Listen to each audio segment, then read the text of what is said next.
Vidíte, závod na vratech skončil.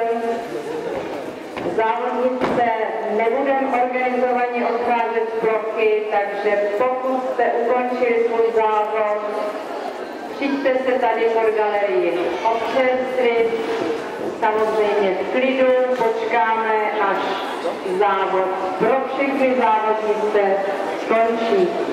Takže poprosím i vás, děvčata, nerušte tady závod, ještě stále se závodí na prostní, na kladině i na přeskoku.